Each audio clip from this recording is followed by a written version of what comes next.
Halo kawan Kaliber, berjumpa lagi bersama saya Edi Wahyudi dan Saya Indra Karismiaji ya kita senantiasa mengupas dan menganalisa berita-berita terkini dari media-media mainstream. yang terkonfirmasi oleh Dewan Pers tentunya. Jadi bukan Iya, berita hoax. Hari iya. ini kita bahas apa nih Mas Edi? Kita sebentar kita melihat orang yang banyak dikangeni publik ini karena sudah lama nggak muncul ke publik, ke media massa. Siapa tuh? Namanya Ali Mukhtar Ngabalin.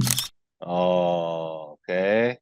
Bang Ali Mohtar Ngabalin. Gimana Dari kabarnya CNN. tuh nggak pernah Kenapa? muncul dia? Nggak pernah muncul. Iya, makanya kita kita lihat bagaimana suara dia tentang gugatan tim Amin dan tim Ganjar Mahfud ke MK ini. Ya, Dari CNN Indonesia, Mas. Saya ambil, Mas. ya. Ngabalin cibir gugatan Anies dan Ganjar di MK soal bansos. Titik dua, malu-maluin katanya.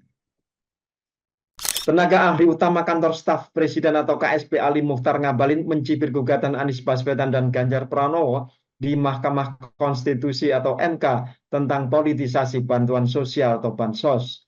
Ngabalin mengingatkan MK hanya berwenang mengadili perselisihan hasil pemilu. Dia bertanya-tanya kenapa Anies dan Ganjar justru membahas bansos. Apa urusannya bansos dengan sengketa pemilu di Mahkamah Konstitusi kok bicara bansos? Malu-maluin, kata Ngabalin tertawa sambil saat ditemui di Istana Kepresiden Jakarta Senin kemarin. Ngabalin juga mempertanyakan permintaan tim hukum Anies dan Ganjar untuk menghadirkan sejumlah Menteri Kabinet Indonesia Maju di sidang sengketa Pilpres 2024. Dia merasa hal itu tidak diperlukan. Ngabalin berpendapat Menteri Keuangan Sri Mulyani dan kawan-kawan tidak ada urusan dengan perselisihan hasil pemilu yang disidang di MK. Pemilu itu dilaksanakan oleh satu institusi yang namanya KPU, Lembaga Negara Independen. Pemilu itu bukan dilaksanakan oleh pemerintah, enggak ada urusannya sebetulnya. Sebelumnya tim hukuman ini sudah flashback kita, gitu Oke. Mas. Jadi betul ya, memang dikangeni nih Bang Ali Mohtar Ngabalin itu. Setiap kali beliau bersuara eh, langsung bikin heboh nih, dan sekarang Ya, mengomentari atau mencibir katanya ya apa tentang eh, gugatan dari tim 01 dan 03. Tapi karena tadi penasaran juga, Mas Edi, saya juga ngecek kemana selama ini ya Bang Ali Muhtar itu nggak muncul. Ternyata puasa lah. beliau itu Puasa komentar. ternyata beliau itu nyalek. Jadi Oh, ya, sibuk nyalek ya, ya. melalui Partai Golkar di Dapil apa Sulawesi Tenggara. Ya. Tapi sepertinya belum berhasil beliau untuk masuk ke Senayan nih, makanya beliau balik lagi ke kantor staf presiden, ya kan? Dan Dan menjumpai mulai, publik lagi, Mas. iya, mulai memberikan komentar-komentar yang kontroversial. Ya, itu ciri khas beliau lah, kan. Kupasannya, Jadi Mas, analisanya, Mas, soal komentar Ngabalin tadi. pertama-tama sebelum agak repot juga kalau ngomentarin komentarnya Bang Abalin ini ya. Tapi intinya kalau dari beritanya ada satu hal yang menarik sebetulnya, di mana sepertinya MK itu sudah bergerak ke arah yang cukup mengembirakan buat rakyat. Kenapa? Karena mereka ada upaya akan memanggil 4 menteri. Ya, 4 menteri dari kabinetnya Pak Jokowi untuk menjadi saksi.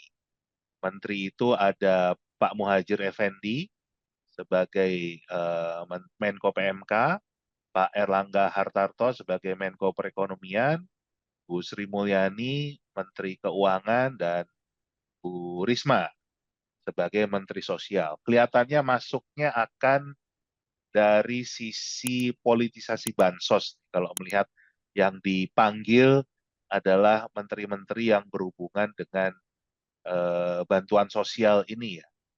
Dan kelihatannya nggak masuk melalui PJ-PJ kepala daerah karena Menteri Dalam Negeri nggak dipanggil sebagai saksi.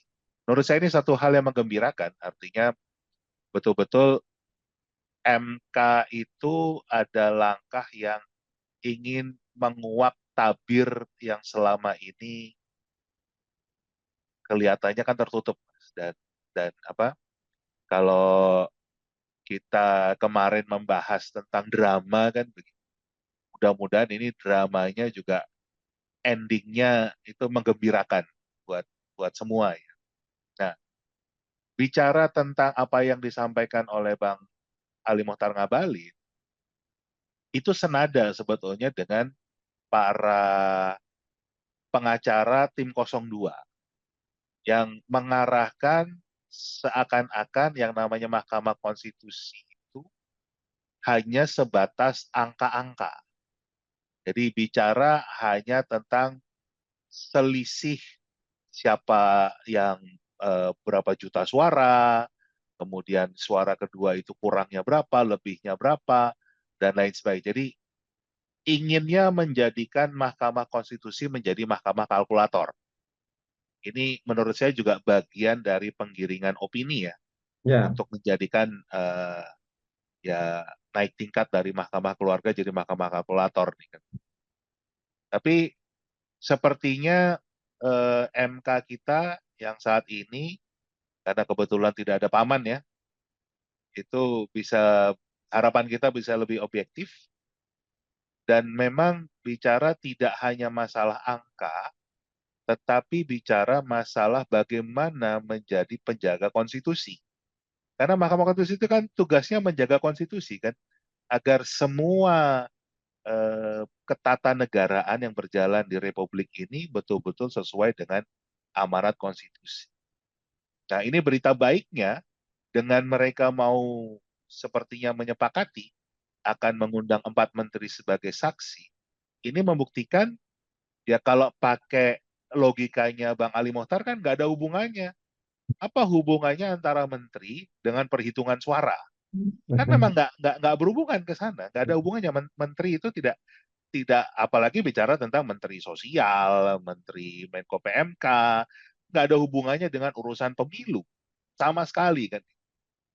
Nah, tetapi kan ada kecurigaan, ada dugaan tentang politisasi bansos ini yang membuat orang yang tadinya mau milih A itu menjadi milih B karena adanya bansos ini. Entah merasa hutang budi, entah juga takut misalnya kalau saya nggak milih B, nanti bansosnya nggak dikasih. Kan.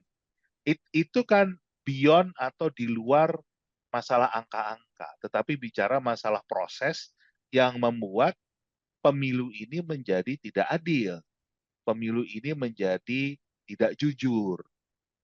Nah, ini yang harus kita kembalikan lagi supaya juga rakyat jangan tergiring opininya kalau MK itu hanya ngurusin masalah angka, hitung-hitungan berapa jumlah suara, tapi menjadi penjaga konstitusi, memastikan pemilu kita langsung, umum, bebas, rahasia, jujur, dan adil, sehingga balik lagi Mas, kita punya pemerintah yang memiliki legitimasi, pemerintah yang dipercaya oleh rakyat, sehingga semuanya akan berjalan dengan dukungan rakyat.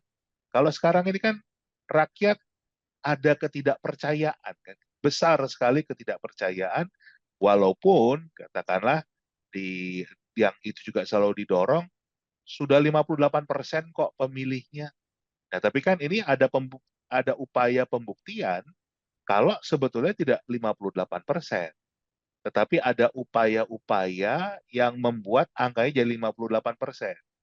Nah, mudah-mudahan ini sih terkuak dengan terang benderang ya. Tujuannya bukan bukan untuk menjadikan misalnya pasangan 01 menang atau 03 menang atau 02 kalah, tidak dilantik, bukan itu. Tapi sekali lagi kita ingin negara ini berjalan sesuai dengan konstitusi, kita kembali waras dalam bernegara, jangan sampai negara ini dikendalikan sesuai dengan selera satu orang, satu keluarga, satu kelompok, tapi ini kita kembalikan menjadi milik rakyat.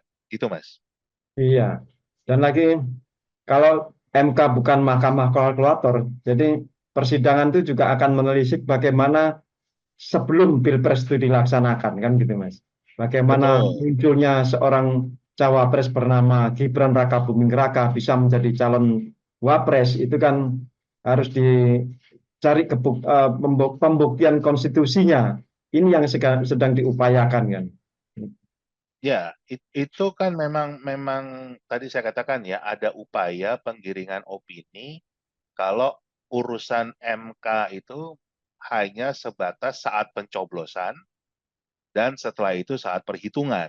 Jadi bicara tentang angka saja. Jadi misalnya kalau ngelihat apakah ada kecurangan dari sisi pencoblosan ya, misalnya belum apa-apa sudah dicoblos dulu kartu suaranya, atau ada kartu suara yang dirusak sehingga berkurang suaranya.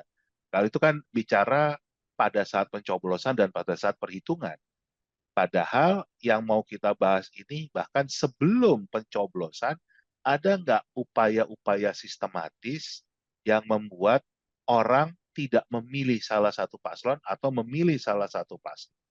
Bagaimana juga dengan proses pencapresan atau pencawapresannya? Apakah itu betul-betul sesuai dengan ketentuan, sesuai dengan konstitusi atau tidak?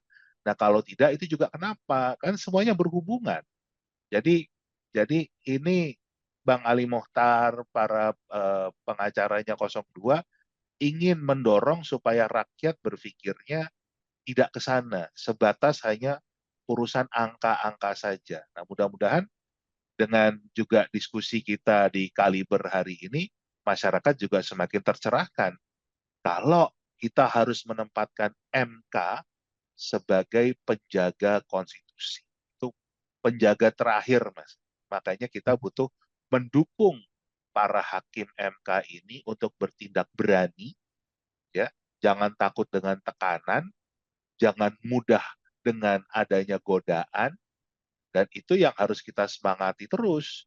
Para hakim MK ini, para ahli hukum, para saksi, para ahli, karena juga kita sudah bahas eh, beberapa hari yang lalu kan tentang saksi-saksi eh, 01 yang tiba-tiba mundur kan karena adanya tekanan, adanya mungkin godaan. Nah, itu mudah-mudahan